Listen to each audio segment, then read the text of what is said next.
Wealth whispers, but arrogance screams. When Robert Sterling, a ruthless venture capitalist with $1 billion portfolio, walked into Chicago's most exclusive restaurant, he expected the world to bow. He certainly expected the exhausted waitress refilling his water glass to be nothing more than background noise. But power is a funny thing. It rarely looks like what you expect. When Robert publicly humiliated her over an ancient, battered cell phone resting in her apron pocket, he thought he was just delivering a punchline. He had no idea that the cracked piece of plastic held the key to his entire empire.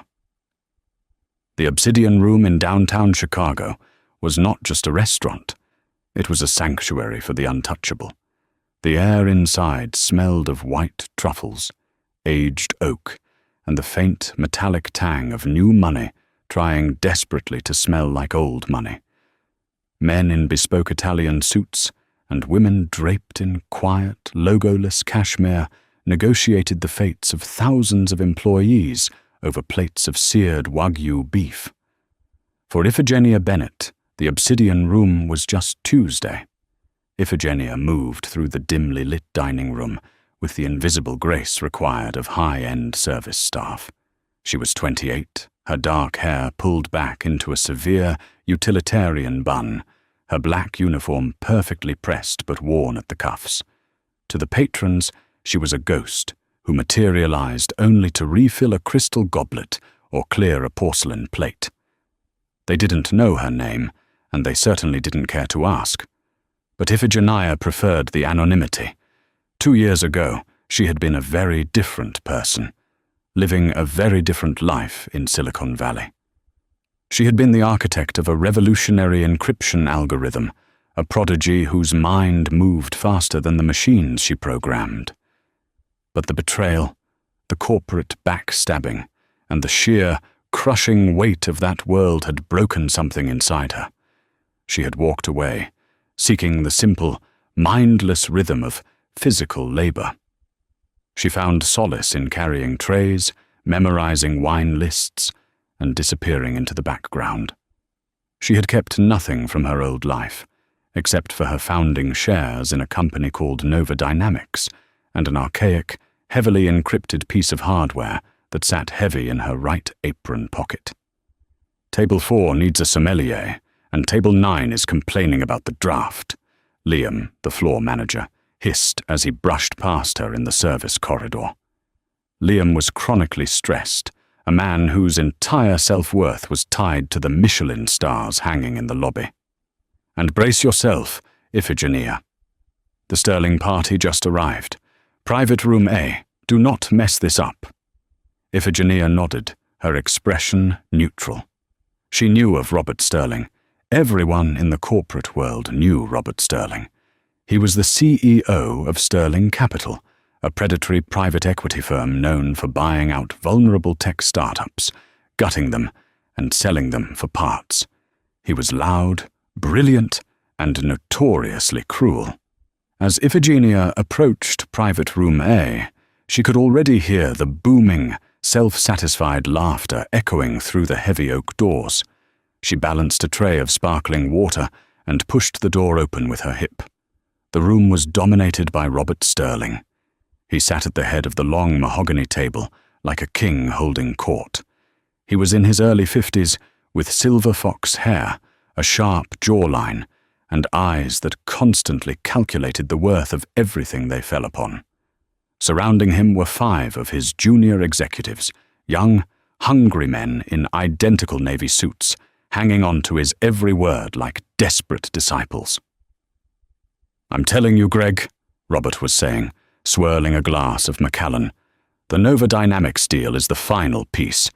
By tomorrow morning, we swallow them whole. Their board is cornered. The silent majority shareholder hasn't made a peep in 2 years. They're a ghost. We sweep in, we take the encryption tech, and we liquidate the rest." Greg, a sycophantic vice president with too much pomade in his hair, nodded vigorously. "Brilliant, Robert. Absolutely brilliant. They won't even see the hostile takeover coming." Iphigenia's heart gave a slow, rhythmic thump against her ribs. Nova Dynamics, her company, her life's work. So this was the wolf scratching at the door. Her lawyers had warned her about a hostile takeover attempt, but she had ignored their emails, too tired to engage with the world she had fled. She stepped up to the table, her face a mask of polite indifference, and began pouring the sparkling water. "Make sure it's cold, sweetheart," Robert snapped, not looking at her. He waved a hand dismissively in her direction. "And tell the chef we want the caviar service to start immediately. I have a lot to celebrate tonight. I'm about to add $1 billion to my net worth by buying out a coward who doesn't even have the spine to show their face at a board meeting." Iphigenia's hand didn't tremble. She filled his glass to the exact millimeter required by the restaurant standards. "Right away, sir," she murmured softly. She turned to leave, but as she pivoted, the heavy, awkward weight in her apron pocket shifted. The fabric snagged on the sharp corner of the mahogany table. With a loud plastic clatter that sounded like a gunshot in the hushed private room, her phone tumbled out of her pocket and hit the hardwood floor. It wasn't just an old phone, it was a monstrosity. A thick, rubber-encased, early 2000s-era offline satellite device. It had a physical keypad, a scratched monochromatic screen, and an antenna that stuck out like a sore thumb. It was a custom-built secure line, completely unhackable, designed specifically to bypass modern cell towers. The room went dead silent. The executive stopped laughing. Robert Sterling slowly lowered his glass of scotch, his eyes fixed on the ugly, battered piece of plastic resting by his custom-made Italian leather shoes. For a long, agonizing second, nobody moved. Iphigenia immediately crouched down to retrieve the device, her cheeks flushing with a rare spike of adrenaline. She just wanted to grab it and disappear into the kitchen. But Robert was faster. He leaned down and scooped the bulky phone off the floor, using only his thumb and index finger, holding it up as if it were a dead rat he had found in the alley. "Well, well, well," Robert drawled, his voice dripping with theatrical amusement. "What on earth is this?" Iphigenia stood up, holding her silver tray tightly against her chest to hide the tension in her knuckles. "It's my phone, sir. I apologize for the disruption. If I could just have it back." Robert ignored her. He held the brick-like device up to the chandelier light, turning it side to side. Greg and the other executives began to snicker, a low, sycophantic sound that made Iphigenia's stomach turn. "A phone?" Robert asked, feigning shock. "Are you sure? It looks like a prop from a bad 1990s spy movie, or a garage door opener." He tossed it lightly in his hand, feeling the heavy, durable weight of the military-grade casing. "Look at this, boys. This right here is exactly what I was talking about earlier today during our strategy meeting." Robert stood up, clearly intoxicated by the sound of his own voice and the captive audience of his subordinates. He was going to make a speech, and Iphigenia was about to be the punchline. "Look at this waitress," Robert said, gesturing toward Iphigenia with his scotch glass. "She works in the finest restaurant in Chicago. She serves people who move global markets. She is surrounded by wealth, success, and innovation every single night. And yet, what does she carry in her pocket?" He waved the archaic phone in her face. "Stagnation." Iphigenia's jaw tightened. "Sir, please—" No, let me finish," Robert interrupted, raising his voice so it echoed off the velvet-lined walls. "It's a teachable moment, Greg. Write this down. People often ask me why the poor stay poor. They ask why the working class can never seem to climb the ladder.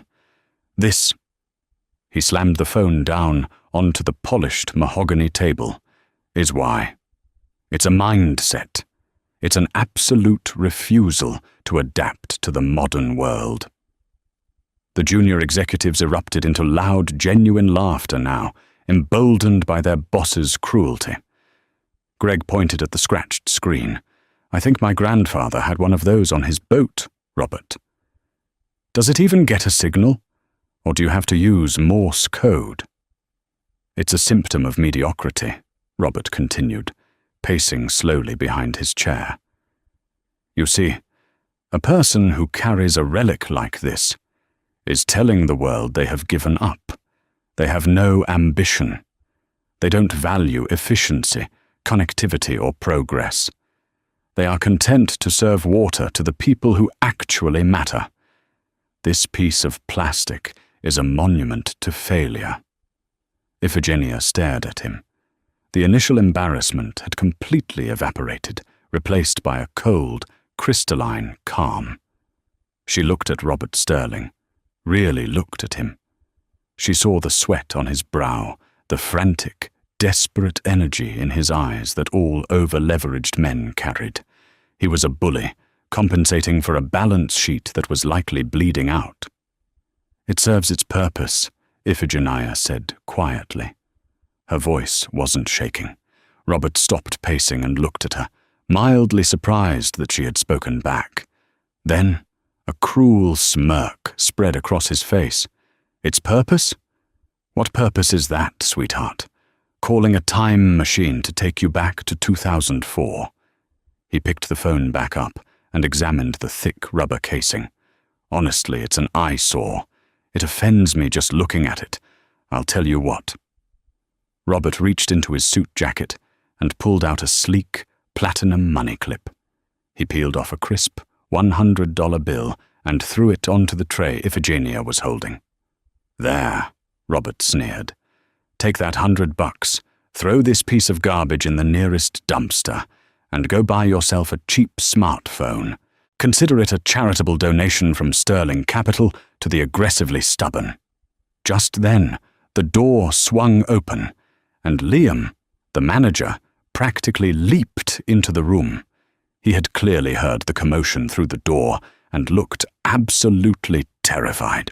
"Mr. Sterling, I am so incredibly sorry," Liam gasped, shooting a venomous glare at Iphigenia. "I apologize for whatever disruption my staff has caused. Iphigenia, get out. Go to the kitchen right now. Mr. Sterling, please. Your meal will be comped tonight. I'll bring you a fresh bottle of the Macallan immediately." "Relax, Liam," Robert chuckled, tossing the old phone back onto the table. It slid across the smooth wood and stopped right at the edge. She was just providing a bit of pre-dinner entertainment, a masterclass in why the bottom 99% will always stay exactly where they are. Liam bowed his head. "Of course, sir. Iphigenia, leave. Now." Iphigenia didn't move. She didn't retreat to the kitchen. Instead, she stepped forward, reaching out her hand to take back the heavy black device resting on the table. But before her fingers could brush the thick plastic casing, the phone rang. It wasn't a standard, modern ringtone. It was a sharp, piercing, mechanical alarm. 3 short bursts, followed by a long, high-pitched tone. It was a frequency designed to cut through loud environments, an emergency protocol alert. Beep, beep, beep, beep. The sound was so harsh and unexpected that Greg jumped in his seat, spilling a few drops of wine onto his crisp white cuff. Robert frowned, irritated by the obnoxious noise interrupting his moment of triumph. The scratched monochrome screen flickered to life, illuminating the dim room with a harsh, pale green glow. Bold, blocky black letters scrolled across the tiny display. Caller ID. Secure Line Alpha. H. Abernathy. Iphigenia froze. Harrison Abernathy, the lead legal counsel for Nova Dynamics. Harrison only ever used the secure line if the board was convening for an emergency vote. A vote regarding a hostile takeover. "Well," Robert barked, waving his hand at the ringing brick. "Answer your toy, sweetheart. Tell whoever it is that you're busy learning a lesson in economics. Put it on speaker." Let's hear what poverty sounds like." Iphigenia slowly lifted her eyes from the ringing phone to Robert Sterling's arrogant face. A tiny, imperceptible shift happened in her posture. The deferential slouch of a waitress vanished. Her spine straightened, her shoulders squared, and the cold, brilliant mind of a Silicon Valley architect woke up from its 2-year hibernation. "Are you sure you want me to answer this, Mr. Sterling?" Iphigenia asked. Her voice was no longer soft. It was sharp, precise, and carried an authority that made Liam the manager take an involuntary step back. "I insist," Robert mocked, crossing his arms. Iphigenia reached down and picked up the phone. She didn't hold it to her ear. She pressed the heavy, tactile green button to accept the call, and then pressed the speaker button. Protocol Alpha engaged. Voice verification required. A synthesized, robotic voice announced from the phone's heavy-duty speaker. The executives exchanged confused glances. This didn't sound like a call from a frustrated landlord or a debt collector. It sounded like military hardware. Verification. "Bennett, 9 Echo Tango," Iphigenia said, clearly into the device. Her eyes locked dead onto Robert's face. A click echoed through the speaker, followed by the frantic, echoing sound of a large room full of people. "Iphigenia." "Good God, Iphigenia, is that you?" Harrison Abernathy's voice was strained, breathless, and tinged with panic. "I didn't think you'd actually pick up the offline device. We are in absolute crisis mode here." "I hear you, Harrison," Iphigenia replied calmly. "What's the situation?" "It's Sterling Capital," Harrison blurted out, his voice filling the private dining room. At the sound of his own company's name, Robert Sterling stiffened. The smug smile vanished from his lips instantly, replaced by a look of profound, paralyzed confusion. He looked at Greg, who looked equally terrified. "They've mobilized a hostile takeover," Harrison continued rapidly through the speaker. "Robert Sterling has managed to blindside the board. He's leveraged $2 billion in phantom capital to force a buyout of Nova Dynamics. He's freezing our assets as we speak. We have exactly 20 minutes to initiate the kill switch protocol, or he guts the company tomorrow morning. The board is split. We need the majority shareholder. We need you to vote, Iphigenia." Liam, the manager, was staring at Iphigenia with his mouth hanging open. He looked from her apron to the phone, trying to compute what was happening. Robert slowly placed both hands flat on the mahogany table. The blood drained from his face, leaving him looking sickly and grey. His mind, usually so sharp, was struggling to connect the dots. The waitress, the ancient phone, Nova Dynamics, majority shareholder. "Wait," Robert whispered, his voice hoarse. He pointed a trembling finger at Iphigenia. Who is on that phone?" Iphigenia didn't look away from him. She held the phone up closer to her mouth. "Harrison," Iphigenia said, her tone conversational, but laced with absolute steel. "Am I on speakerphone in the boardroom?" "Yes," Harrison replied. "The entire executive board is here, waiting for your instruction, Ms. Bennett." "Good," Iphigenia said, "because I happen to have a guest with me who might want to say hello. I'm currently standing in the Obsidian Room in Chicago, and I am looking directly into the eyes of Robert Sterling." A collective gasp echoed through the phone speaker from the distant boardroom. In the private dining room, the silence was deafening. The junior executives sat frozen like statues. Greg looked like he was about to be physically sick. Robert's mouth opened and closed silently, like a fish out of water. The arrogance that had radiated from him just minutes prior had evaporated into pure, unadulterated terror. "You!" Robert choked out, stumbling backward and knocking his heavy oak chair to the floor. "You're Iphigenia Bennett, the founder of Nova Dynamics? That's impossible! You vanished! You You're a waitress!" "I took a sabbatical, Robert," Iphigenia said, her voice dripping with the very same patronizing tone he had used on her earlier. "I found that serving water to over-leveraged, arrogant men was better for my mental health than dealing with them in a boardroom. It's a very peaceful life. Or it was, until you decided to disrupt it."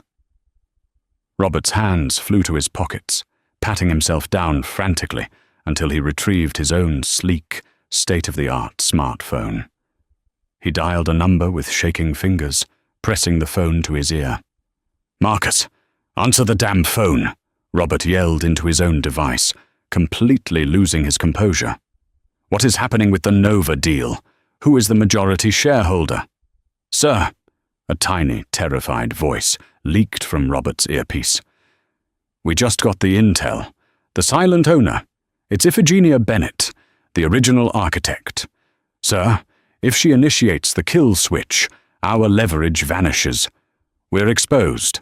If this deal doesn't close tonight, Sterling Capital will be insolvent by Friday. The banks will call in our loans." Robert dropped his phone. It hit the floor, the modern glass screen cracking into a dozen jagged spiderwebs. He looked up at Iphigenia, the woman he had just humiliated, the woman he had used as a prop to inflate his own ego. She was holding the archaic, ugly rubber phone, the monument to failure, as he had called it, and resting her thumb gently over the pound key. "Ms. Bennett," Harrison's voice broke the silence through the speaker. "Do we have your authorization to activate the kill switch protocol? It will lock Sterling Capital out entirely and void the acquisition clauses." Iphigenia tilted her head, looking at Robert.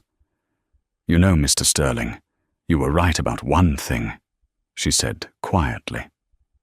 Robert fell to his knees, the bespoke Italian suit pooled awkwardly around him on the hardwood floor. He didn't care about his executives watching. He didn't care about the manager.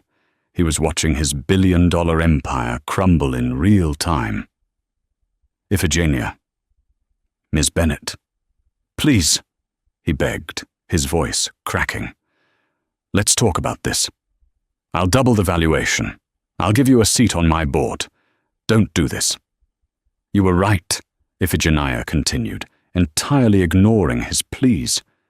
"It is about mindset. You see, I kept this old phone because it isn't connected to the internet. It can't be hacked. It can't be traced. It is perfectly adapted to do exactly one thing flawlessly: protect my life's work from predators like you." She looked down at him, her eyes cold and empty of sympathy. "Harrison," Iphigenia said into the device. "Yes, Ms. Bennett. Initiate the kill switch. Burn the Sterling deal to the ground. And Harrison, yes? Make sure the press knows exactly why Sterling Capital is filing for bankruptcy tomorrow." Iphigenia pressed the red button, cutting the connection. The harsh green light of the screen faded into blackness. She slipped the heavy, ugly phone back into her apron pocket, where it settled with a reassuring weight. She looked around the room, at the stunned executives, the hyperventilating manager, and the broken billionaire on his knees among the shattered glass of his own modern device. "Now," Iphigenia said smoothly, picking up her silver tray, "who ordered the caviar?" The silence in private room A was absolute, a heavy, a suffocating blanket that pressed against the eardrums of everyone present. The only sound was the ragged, uneven breathing of Robert Sterling, still kneeling amidst the wreckage of his shattered smartphone. The Macallan he had been swirling so arrogantly earlier had spilled across the mahogany table, dripping slowly onto the imported Persian rug with a rhythmic, mocking tap-tap-tap. Greg, the sycophantic vice president, was backed against the velvet wallpaper, his complexion the color of spoiled milk. The other junior executives had similarly transformed from hungry sharks into cornered prey. They were finance men. They understood the math of what had just happened. Without the Nova Dynamics acquisition to cover their heavily leveraged debt, Sterling Capital wasn't just losing a deal. They were facing institutional extinction. "Iphigenia," Liam, the floor manager, finally stammered. His voice was a pathetic squeak, completely stripped of its usual dictatorial bark. What have you done? He's a VIP. Iphigenia turned her gaze from the devastated billionaire on the floor to the trembling manager. Her expression remained chillingly composed. "He is a predator, Liam, and his line of credit is officially dead. I suggest you reconsider comping his meal." The shock that had paralyzed Robert suddenly shattered, replaced by a violent, unhinged surge of narcissistic rage. He couldn't process the humiliation. Men like Robert Sterling didn't lose to waitresses holding obsolete technology. They didn't lose in front of their subordinates. He scrambled to his feet, his bespoke suit jacket now wrinkled, his face flushed a dangerous, apoplectic purple. "You arrogant little—" Robert spat, taking a threatening step toward her. He pointed a shaking finger inches from her face. "You think you've won? You think a single phone call is going to stop me? I have armies of lawyers, Bennett. I have politicians on speed dial. I will tie Nova Dynamics up in so much litigation that your grandchildren will be paying the legal fees. I will bleed you dry." He whirled around to face Liam, spittle flying from his lips. "Fire her! Fire this insubordinate wretch right now. I want her escorted out of this building by security. I want her blacklisted from every restaurant, every hotel, every hospitality group in the state of Illinois. Do you hear me?" Liam, desperate to salvage his career and his restaurant's reputation, nodded frantically. He practically lunged toward Iphigenia. "You're done, Iphigenia! Take off the apron, leave the tray. You are terminated effective immediately. Get out before I call the police for corporate espionage." Iphigenia didn't flinch. She didn't drop the silver tray holding the rejected glass of water. Instead, she let out a short, quiet sigh. The kind a weary teacher might give to a particularly slow student. "Liam," Iphigenia said softly, her voice carrying a terrifying authority that stopped the manager dead in his tracks. "Before you call the police, or security, or anyone else, I highly recommend you check your email. Specifically, the secure memo sent out at 4 p.m. today by the board of Axiom Hospitality." Liam froze, his eyes darting back and forth. Axiom Hospitality was the massive, faceless conglomerate that owned the Obsidian Room, along with 24 other Michelin-starred properties across the globe. What are you talking about?" "Just check it," Iphigenia insisted gently. With trembling hands, Liam pulled his phone from his breast pocket. He opened his corporate inbox, his eyes scanning the most recent, high-priority message. As he read, his mouth fell open. He read it again, and then a third time. He looked up at Iphigenia, a profound, soul-crushing terror dawning in his eyes. "You," Liam whispered, the phone slipping from his grasp and clattering onto a silver service cart. "The silent partner buyout. The restructuring—" "Yes," Iphigenia confirmed, adjusting the cuffs of her waitress uniform. "When I stepped away from the tech world 2 years ago, I needed to park a portion of my liquid assets somewhere stable. Real estate and high-end hospitality seemed safe. I bought a 51% controlling stake in Axiom Hospitality through a blind trust. I am the majority owner of this restaurant. Liam?" Greg let out a strangled gasp, sliding down the velvet wall to sit on the floor. Robert stared at her, the veins in his neck bulging. "You're lying," he hissed, though the panic in his eyes betrayed him. "You're a waitress. You serve water." "I serve water because it keeps me grounded," Iphigenia replied, her tone turning ice cold. "It reminds me of what real work looks like. It reminds me of the people your firm guts and discards every single day. I own the ground you are standing on, Robert. I own the chair you were sitting in. And as of 3 minutes ago, I own your future." She turned back to Liam, who was now hyperventilating. "Liam, you are not fired, but you are going to undergo intensive retraining on how to treat your staff. As for Mr. Sterling and his associates..." Iphigenia looked at the men in the room. "You are trespassing. Your presence is disrupting my dining room. Leave immediately, or I will have my security physically throw you into the alley." Robert opened his mouth to scream another threat, but nothing came out. The sheer, overwhelming reality of his absolute defeat had finally crushed the air from his lungs. He was looking at a ghost who had orchestrated his demise while pouring his sparkling water. Without a word, Robert Sterling turned and stumbled blindly toward the heavy oak door. He didn't look back at his executives. He didn't look back at the spilled Macallan. He burst through the doors and fled down the service corridor, leaving his empire in ruins behind him. The night air in Chicago was biting, carrying the sharp chill of a looming storm. Robert Sterling barely felt it as he practically fell into the back seat of his waiting armored Maybach. "The office, Bradley! Drive! Now!"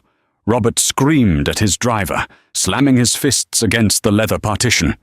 As the luxury vehicle tore through the downtown streets, running 2 red lights in the process, Robert grabbed the backup tablet stored in the armrest. His hands shook so violently he could barely enter his passcode. When the screen finally unlocked, the dashboard of his life's work greeted him. It was a bloodbath. The kill switch Iphigenia Bennett had initiated wasn't just a defensive maneuver. It was a digital bear trap. By formally logging the hostile takeover attempt and simultaneously deploying a hard, cryptographic rejection from the majority shareholder, the Nova Dynamics legal team had triggered a poison pill clause. The automated systems at Wall Street were already reacting.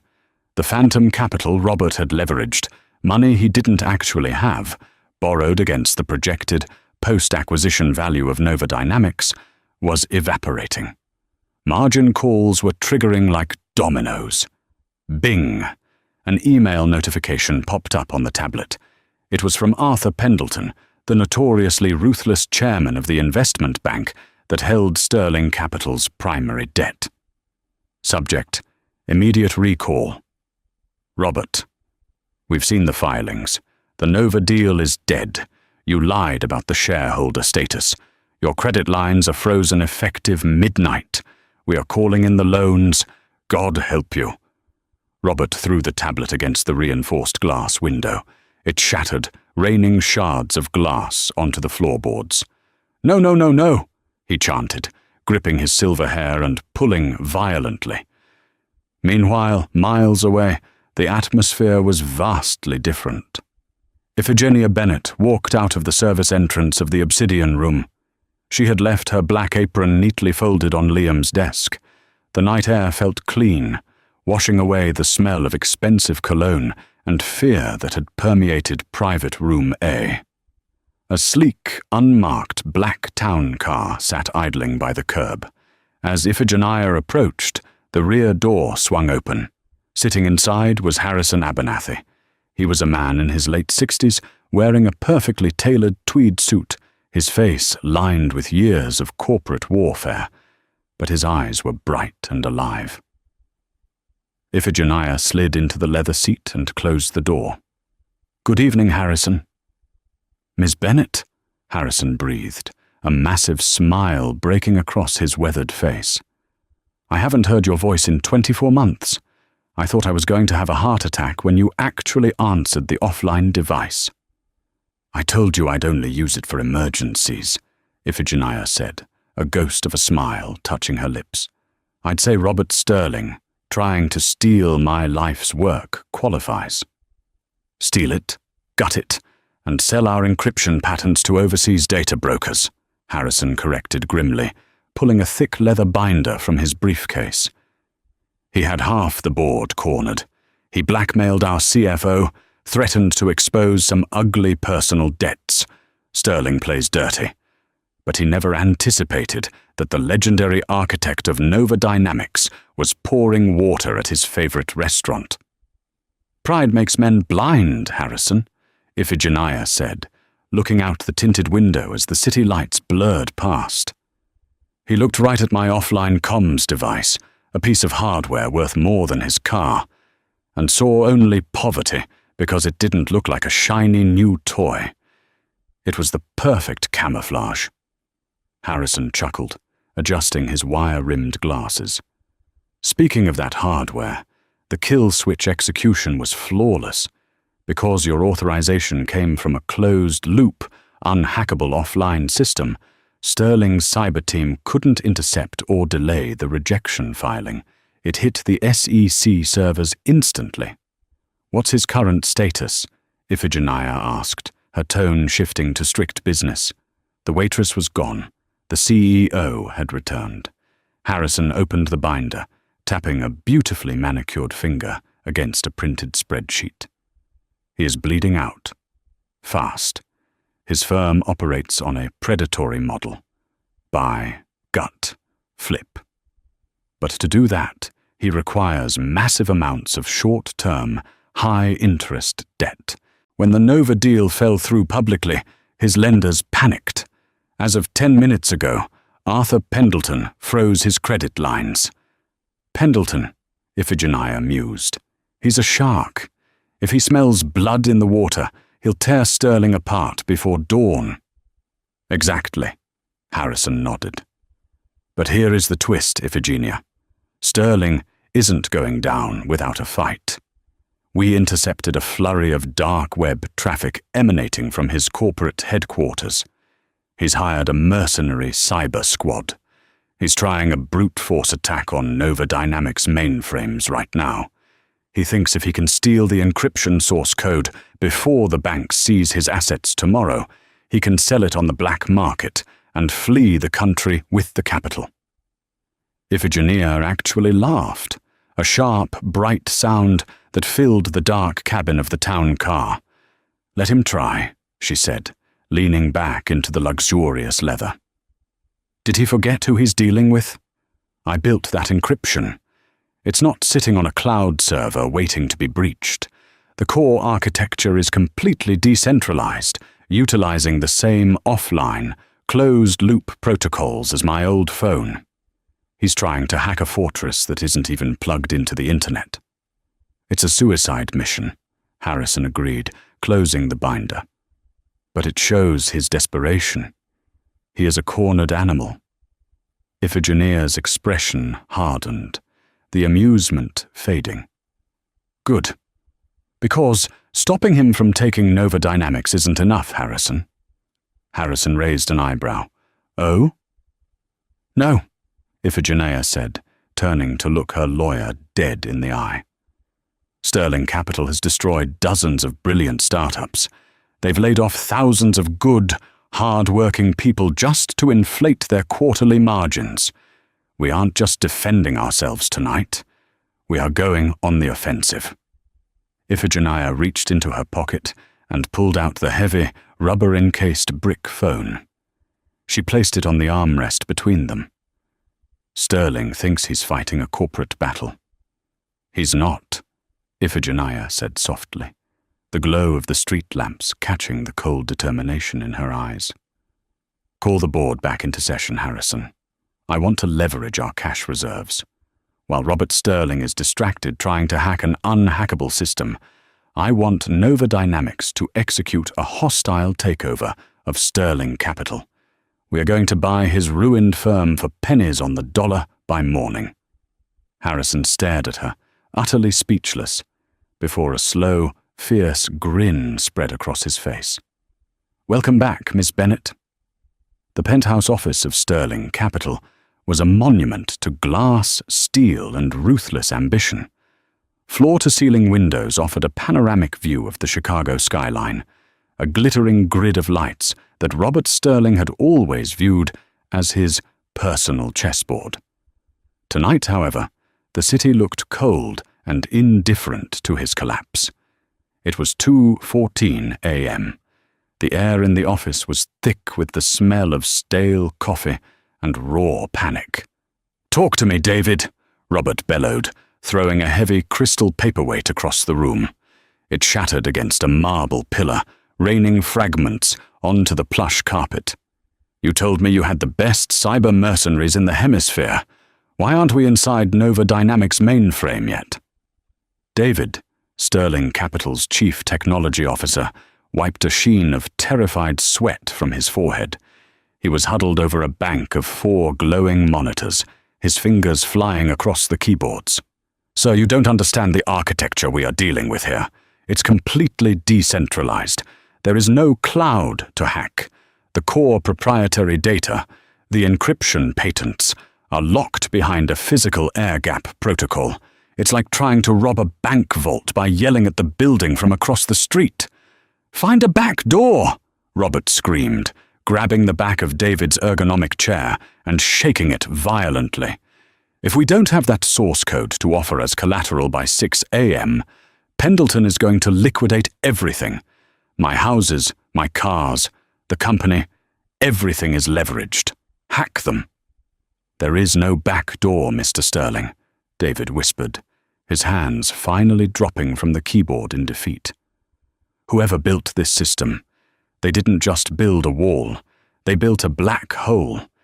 Any brute force data we send in just gets swallowed and encrypted against us. The architect is a ghost." "She's not a ghost," Robert roared, his voice cracking hysterically. "She's a waitress. I watched her pour my water." While Robert was losing his grip on reality in his glass tower, a very different kind of meeting was taking place in a dimly lit, wood-paneled study at the edge of Lake Michigan. Iphigenia Bennett sat behind a massive oak desk, a cup of chamomile tea resting beside her ancient, rubber-encased offline phone. Harrison Abernathy sat opposite her, a secure laptop open, displaying real-time financial data. On the screen was a video call with Arthur Pendleton, the ruthless chairman of the investment bank holding Robert Sterling's toxic debt. Pendleton was a man who looked exactly like his reputation: sharp, calculating, and utterly devoid of sentiment. Even at 2:30 a.m., he was wearing a crisp suit and tie. "Ms. Bennett," Pendleton's gravelly voice came through the laptop speakers. "I must admit, when Harrison woke me up to tell me the silent founder of Nova Dynamics wanted to buy Sterling Capital's debt portfolio, I thought it was a desperate joke. You just blocked his takeover.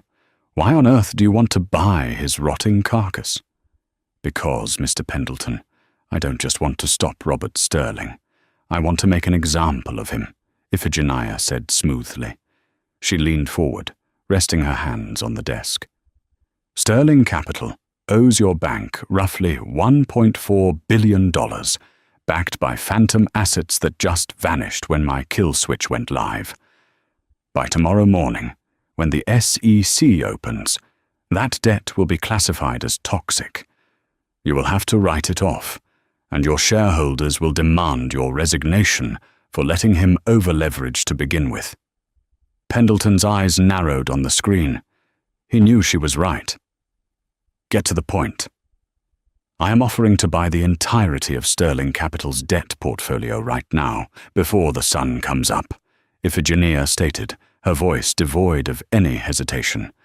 "I will pay you 20 cents on the dollar in liquid cash, $280 million, wired instantly from my blind trust at Axiom Hospitality. You clear the toxic asset from your books before the bell rings, you save your job, and I become Robert Sterling's sole creditor." Silence hung heavily in the study. Harrison held his breath. It was an astonishingly aggressive move, the kind of financial throat-cutting that Silicon Valley legends were made of. Pendleton stroked his chin. 20 cents is an insult, Ms. Bennett. I want 40. 15, Iphigenia countered instantly, her gaze piercing through the webcam. Every minute you hesitate, The news of his failed takeover leaks further into the Asian markets. The asset is depreciating as we speak. 15 cents, Arthur. Say yes, and I'll initiate the wire transfer right now. Pendleton stared at the young woman on his screen. He saw no bluff, no fear, only the cold, calculated execution of a master strategist. He sighed, a sound of reluctant respect. Send the wire, Ms. Bennett. The debt is yours. Iphigenia nodded. She didn't touch the laptop. Instead, she picked up the battered, heavy offline phone from the desk. She keyed in a 12-digit alphanumeric code on the physical keypad, completely bypassing the internet, routing directly to the heavily fortified servers of the Swiss bank holding her Axiom trust. Beep, boop, beep. A small green confirmation text scrolled across the scratched monochrome screen. Funds cleared. Transfer complete. The money is in your account, Arthur, Iphigenia said. Send Harrison the digital deeds to Sterling Capital's assets. The video call ended. Harrison closed the laptop, letting out a long, shaky breath. He looked at Iphigenia, awe radiating from his eyes. You just bought a billionaire for pocket change, using a phone that looks like it belongs in a museum. Iphigenia stood up, smoothing the front of her dark slacks. The waitress uniform was gone forever. She reached for a tailored, charcoal-grey blazer draped over the back of her chair. Harrison, Iphigenia said, slipping her arms into the jacket. Call my driver. It's time to go into the office. The first faint ribbons of dawn stretching across the Chicago skyline were the color of bruised iron. Inside the penthouse office of Sterling Capital, the atmosphere was suffocatingly heavy, smelling of stale espresso, cold sweat, and the sharp, coppery tang of pure panic. Robert Sterling, a man who had spent the last 3 decades cultivating an aura of absolute invincibility, looked like a survivor of a shipwreck. His bespoke charcoal suit jacket lay crumpled on the floor near a shattered crystal decanter. His silk tie was pulled loose, hanging around his neck like a noose. For the past 3 hours, he had paced the length of his imported Persian rug, his custom leather shoes wearing a metaphorical trench into the floorboards. He had tried calling everyone. He called his crisis management team at Blackwood Consulting. It went straight to voicemail. He tried his personal wealth manager at Morgan Stanley. The line rang out. He even tried calling William Bradley, his notoriously cutthroat defense attorney, but William's secretary tersely informed him that the firm was re-evaluating their conflict of interest parameters regarding Sterling Capital. In the span of a single night, the billionaire had been excommunicated from the religion of wealth. The moment Arthur Pendleton froze his credit lines, the invisible shield that protected Robert from the consequences of his own predatory behavior had evaporated. He was alone. His CTO had abandoned him. His sycophantic junior executives had fled into the night, desperate to distance themselves from the impending SEC investigations. The massive glass-walled office, once a symbol of his dominion over the city, now felt like a very expensive mausoleum. Ding. The soft melodic chime of the private executive elevator sliced through the dead silence of the penthouse. Robert froze. His bloodshot eyes darted toward the frosted glass doors. A spark of desperate hope ignited in his chest. Pendleton, he thought frantically. Pendleton came in person to negotiate. He wants higher interest. I can give him higher interest. I can leverage the Cayman accounts. He frantically tried to smooth his ruined hair and tuck in his wrinkled dress shirt. He stood behind his massive, monolithic desk, carved from a single slab of reclaimed mahogany, gripping the edges to hide the violent tremor in his hands. He took a deep breath, trying to summon the ghost of the arrogant venture capitalist who had mocked a waitress just 12 hours prior. The heavy glass doors slid open with a soft, hydraulic hiss. It wasn't Arthur Pendleton. Iphigenia Bennet stepped out of the elevator. The transformation was so absolute, so jarringly severe, that for a fraction of a second, Robert's exhausted brain refused to recognize her.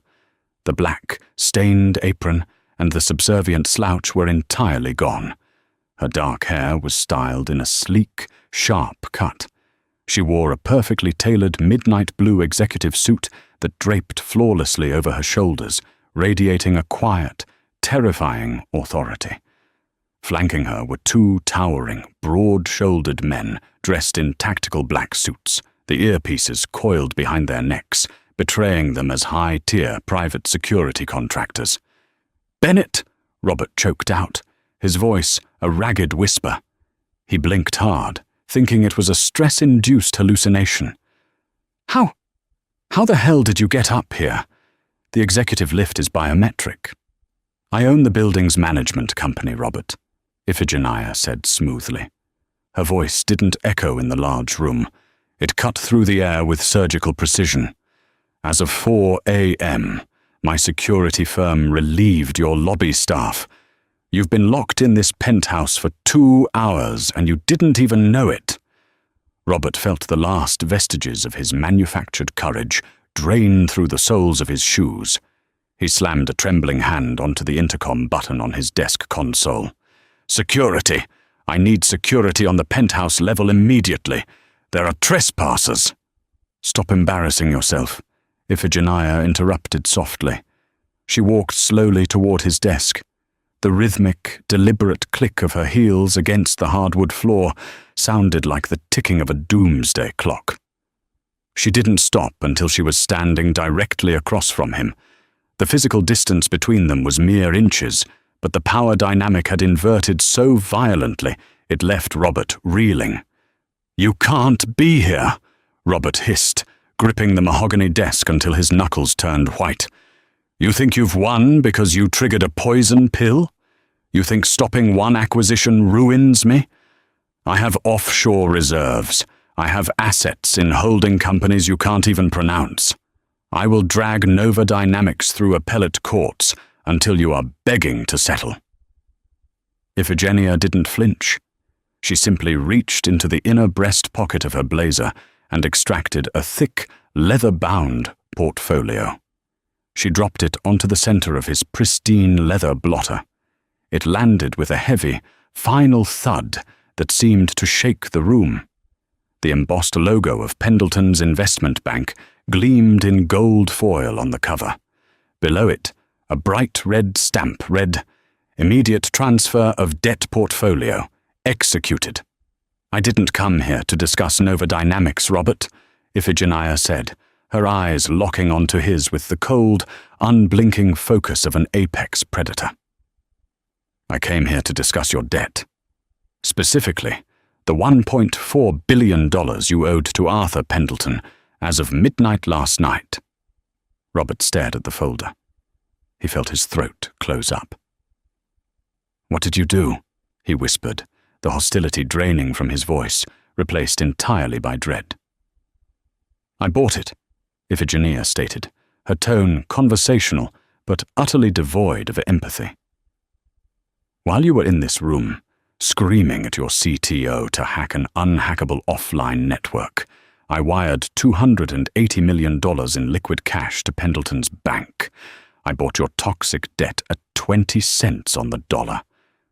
"No," Robert breathed, stumbling backward a half step. "No, Pendleton wouldn't sell. He wouldn't—" "He did," Iphigenia corrected him. "Because I offered him a way to save his career before the markets opened and your insolvency became public record. Which means, Mr. Sterling, as of roughly 2 hours ago, I am your sole secured creditor." She reached out and flipped the leather cover open. The first page was a master sheet of asset liquidations. "You leveraged everything to try and steal my company," Iphigenia continued, tapping a perfectly manicured finger against the printed lines of text. "You put up your corporate fleet as collateral. You put up your Hamptons estate. You put up the operational capital of this very firm. Because you are in immediate default, the terms of those loans grant the creditor full right of seizure. Robert's legs finally gave out. He collapsed heavily into his ergonomic mesh chair, his mouth opening and closing silently. The arrogance that had defined his entire existence had been vaporized. Iphigenia. Miss Bennet, Robert stammered, his eyes watering with a profound, soul-crushing humiliation. The bargaining phase of his grief had arrived. Listen to me. We are both business people. We are both visionaries. You made a brilliant move, masterful, but destroying me doesn't maximize your return on investment. He leaned forward, his hands clasped together in a desperate, pathetic gesture of prayer. I know how to run this firm, Robert pleaded, his voice cracking. I know where the hidden capital is. Let's make a deal, a partnership. Keep me on as CEO. I'll give you 70% of the voting shares. Hell, I'll give you 80. We can rebuild the portfolio together. You have the capital. I have the connections. We can rule this city. Iphigenia looked at him, and for the first time that night, a genuine expression crossed her face. It was a look of profound, unadulterated disgust. You still don't get it, do you? She said quietly. You look at this paperwork, and you see a transaction. You see a negotiation. She leaned over the desk, invading his space, forcing him to shrink back into his chair. This isn't a negotiation, Robert. This is an extermination, Iphigenia hissed, her voice dropping an octave. You have spent decades destroying brilliant innovators. You gutted companies built with blood, sweat, and genuine passion, just so you could strip them for parts and inflate your ego. You looked at me yesterday, a woman carrying a tray, and you saw nothing but a prop for your own amusement. You looked at my offline communication device and called it a monument to failure. You equated human worth with a shiny piece of glass. Iphigenia straightened up, buttoning her blazer with a sharp, decisive movement. I don't want a partnership. I don't want your connections. And I certainly don't want your money, Iphigenia declared, her voice ringing out in the quiet office. I bought your debt to erase you from the board. By 9 a.m., KPMG auditors will be here to freeze your accounts. By noon, your corporate jet will be sold to a charter company. And by the end of the week, the name Sterling Capital will be nothing more than a cautionary tale taught in business schools about the fatal cost of arrogance. Robert stared at her. He was crying now, silent, hot tears of absolute defeat tracking down his flushed cheeks. There was no anger left in him. The mathematical reality of his ruin was an unbreakable cage. You have exactly 5 minutes, Iphigenia said, checking the slim platinum watch on her wrist. Pack 1 box of personal items, photos, a coat, nothing with proprietary data. If you are not in the lobby by 6:15 a.m., my security team will physically drag you out to the sidewalk. She turned her back on him and walked toward the floor-to-ceiling windows, completely dismissing him from her reality. Behind her, she heard the pathetic, shuffling sounds of a broken man. She heard the rustle of a cardboard box being pulled from a closet. She heard the clinking of picture frames and the soft, ragged sobs of a billionaire realizing he was now entirely worthless. Robert Sterling didn't say another word. The heavy glass doors slid open and then closed with a final, sealing click. The elevator chimed, and he was gone. Iphigenia stood alone in the penthouse. The morning sun had finally crested the horizon, bathing the city of Chicago in a brilliant, blinding gold. The storm had passed. She reached into her pocket and pulled out the thick, heavy, rubber-encased offline phone. It was ugly, scratched, and entirely obsolete to the modern eye. She smiled, placing the heavy brick gently onto the center of Robert Sterling's empty mahogany desk. It was the most valuable thing in the room. True power rarely announces itself. It does not need bespoke Italian suits, corner offices, or the sycophantic laughter of yes-men to validate its existence. Robert Sterling's downfall was not merely a financial miscalculation, it was a fatal failure of perception. Intoxicated by his own arrogance, he mistook humility for weakness and an archaic tool for obsolescence. He failed to realize that the most dangerous opponent is never the one shouting at the head of the table, but the quiet observer pouring the water. Iphigenia Bennet proved that true brilliance doesn't require modern flash or a billionaire's posturing. It requires patience, an unbreakable foundation, and the precise, ruthless timing to strike when the enemy is blinded by their own ego. The waitress with the ancient phone walked away with an empire, leaving a broken billionaire with nothing but a cardboard box and a profound lesson in respect.